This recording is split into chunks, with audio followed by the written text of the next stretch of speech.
So hello students, how are you? Myself SP Sharma. Today I will discuss about in this world heredity and variation. Then you know what is heredity? Heredity or inheritance. In this chapter we will also discuss about Mendelian inheritance and the deviation from Mendelism. Okay. First of all, we discuss about heredity. What is heredity? Inheritance is the process by which characters are passed on from parent to progeny. It is the basis of heredity. हम कह सकते हैं कि जो parents होते हैं वो उनके कुछ कैरेक्टर्स होते हैं जो जनरेशन टू जनरेशन ट्रांसफ़र होते रहते हैं और इसी को हम हेरिडिटी कह देते हैं। और ये जो कैरेक्टर्स होते हैं इन्हें हम ट्रेट्स कहते हैं। अदरवाइज हम कह सकते हैं कि जो ट्रेट्स होते हैं वो जनरेशन टू जनरेशन मूव हुआ करते हैं parents to their offspring. Next, heredity is the transmission of traits from one generation to the following generation. So, next, variation. What is variation? Variation वैसे इसे हम हिंदी में कहते हैं विभिन्नता. Variation is the degree by which progeny differ from their parents. इनमें क्या होता है कि जो किसी भी पेरेंट्स होते हैं उनकी जो जनरेशन्स होती है वो अपने पेरेंट्स से डिफर होती है उनकी ऑफस्प्रिंग। वेरिएशंस में भी in the term of morphology, वो मार्फोलॉजी में डिफर हो सकते हैं, फिजियोलॉजी में, साइटोलॉजी में, एंड उनके बिहेवियर में कुछ ना कुछ इनके इंडिविजुअल में कुछ ना कुछ चेंजिंग आ जाती हैं। इसे हम क्या कह देते हैं? वेरिएशंस कह देते हैं। Variations is the degree by which progeny differ from their parents. हम कह सकते हैं कि वेरिएशंस ही वो माध्यम है, ये वेरिएशन ही है जिससे उनके पेरेंट्स से उनके प्रोजेनी में या उनके ऑफस्प्रिंग में कुछ ना कुछ चेंजेस आ जाते हैं। वेरिएशंस आर ड्यू टू, और वेरिएशन जो होता है वो किसके द्वारा होता है? फर्स्ट ऑफ ऑल ये रिसफरिंग ऑफ जीन, या जीन के रिसफर करने से होता है या क्रोमोसोम के रिसफर करने से होता है।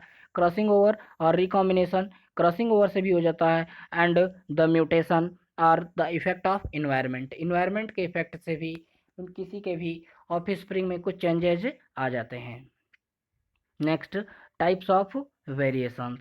Variations are of two types. First one is somatic variations and the second one is germinal variations.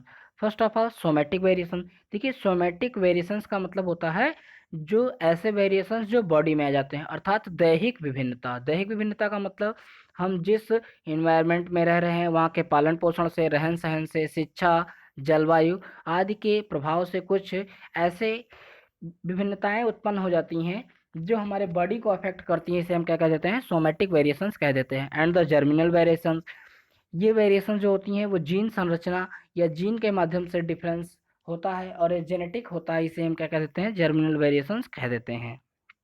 Next, what is genetics? About genetics, आप जानते हैं the branch of biology that deals with the facts and laws of heredity and inherited variations is known as genetics. हम कह सकते हैं genetics या first of all जीव विज्ञान की या बायोलॉजी की जिस ब्रांच में हमें जेनेटिक्स या हम प्रिंसिपल्स ऑफ मैकेनिज्म या हेरिडिटी एंड वेरिएशंस का डिस्कस करते हैं उसे क्या कह देते हैं? हम जेनेटिक्स कह देते हैं। और जेनेटिक्स जो टर्म था वो सबसे पहले विलियम वेटसन के द्वारा 1906 में दिया गया। नेक्स्ट, और फर्स्ट ऑफ ऑल जेनेटिक्स के बारे में सबसे पहले ग्रेगर जॉन मेंडल ने 1866 में बताया था। कब? 1866 में बताया था। सो उन्हें हम फादर ऑफ जेनेटिक्स कहते हैं। उन्हें हम ग्रेगर जॉन मेंडल को फादर ऑफ जेनेटिक्स कहते हैं। Next one, Mendel's laws of inheritance. What is Mendel's laws of inheritance? या Mendel conducted hybridisation experiments on garden pea. Garden pea, the scientific नाम of garden pea is Pisum sativum, for 7 years and propose the laws inheritance in living organism. इन्होंने अपना प्रयोग Pisum sativum पर अर्थात जो garden pea होता है उस पर किया और इन्होंने कुछ फार्मूले उसके लिए डेवलप किए। उनको हम मेंडल्स लॉ कहते हैं या मेंडल्स लॉ ऑफ इनहेरिटेंस कहते हैं।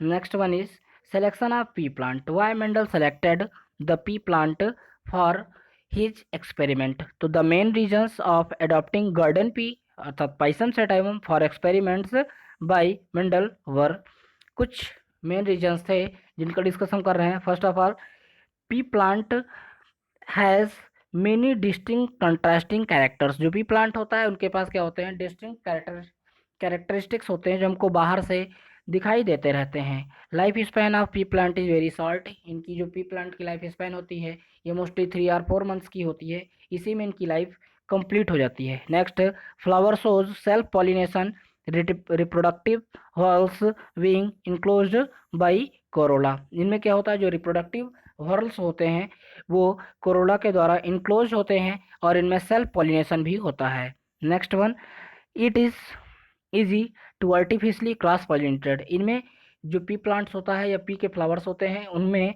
सेल्फ जो आर्टिफिशियली क्रॉस पॉलिनेशन होता है और द हाइब्रिड दस प्रोड्यूस्ड वर फर्टाइल, और इनका जो हाइब्रिड होता है वो इसी तरह से फर्टाइल नेचर का हो जाता है. Next one, working method of Mendel's. Mendel का वर्किंग मेथड क्या था? तो Mendel's success was also due to his meticulous planning and method of work. Mendel के सक्सेस की वजह यही थी कि वो अपने एक्सपेरिमेंट के प्रति बहुत ही ज़्यादा ध्यान देते थे. First, he study only one character at a time. वो एक समय में केवल एक ही कैरेक्टर को डिस्कस करते थे या एक ही कैरेक्टर के बारे में जानते थे. And next, he used all available techniques to avoid cross pollinated by undesirable pollen grains. उन्होंने क्या किया कि इनके पास जितनी भी टेक्निक्स अवेलेबल थी उन सभी के माध्यम से क्रॉस पॉलिनेटेड के लिए उन्होंने पॉलन ग्रेन्स को कलेक्ट भी किया. Next, he applied mathematics and statics. जैसा कि आप सभी जानते होंगे कि वो एक मैथमेटिशियन ही थे, तो उन्होंने मैथमेटिक्स और स्टैटिक्स को भी यूज किया इसके रिजल्ट को ऑब्टेन करने के लिए. ये जिस पर भी वो एक्सपेरिमेंट करते थे उसका मैथमेटिकल बेस से, स्टैटिक्स बेस से वो क्या करते थे, उसको आंकड़ों का वो जिनके पास जितने भी प्रयोग होते थे उनका पूरा रिकॉर्ड वो रखते थे और उनका सावधानी पूर्वक एक अपना विश्लेषण करते थे या उनको ऑब्जर्व करते थे. Next, Mendel selected 7 contrasting characters of garden pea for the hybridization experiment. Contrasting characters studied by Mendel's in pea plant. Mendel ने क्या किया कि उन्होंने 7 कैरेक्टर्स के अलग अलग जो प्लांट थे उनके लिए अलग अलग मतलब चैम्बर्स बनाए खेत में और उनको अलग अलग जर्मिनेट भी करवाया. Next one, Mendel conducted artificial hybridization cross pollination using true breeding. इन्होंने प्लांट्स के साथ ट्रू ब्रीडिंग भी करवाई. True breeding lines are those that undergo continuous self pollination and shows stable traits inheritance. वो क्या करते थे, जो जब ट्रू ब्रीडिंग करवाते थे तो उससे सेल्फ पॉलिनेशन के द्वारा जो कैरेक्टर्स होते थे या ट्रेट्स होते थे इनहेरिटेंस में वो क्लियर दिखाई देते थे. And the last one is hybridization experiments include emasculation, removal of anther and transfer of pollen grain. उन्होंने हाइब्रिडाइजेशन करवाने के दौरान एक चीज़ का और ध्यान रखा कि वो क्या करते थे, पॉलिनेशन करवाने के लिए वो जो प्लांट्स होते थे उनके एंथर को भी रिमूव कर देते थे और रिमूव करवाने के बाद वो अपने अकॉर्डिंग एंथर से या अपने अकॉर्डिंग कैरेक्टर्स के अनुसार अनुसार क्रॉस करवाते थे. Next, characteristics of P plant या जो 7 characters used by P plant used by Mendel in pea plant. First, seed जिन्होंने 2 टाइप में यूज किया. One, seed form and the seed cotyledons. Seed form में सीड राउंड एंड रिकल्ट था. Cotyledons के according यह yellow and green colour का था. Colour flower colour white and violet और रेड था. पॉड भी 2 टाइप में थे, pod form and pod colour. Pod form यह फुल था एंड यह कंस्ट्रक्टेड था अर्थात सिकुड़ा हुआ होता था. नेक्स्ट, कलर एक येलो कलर का था and the second one is green.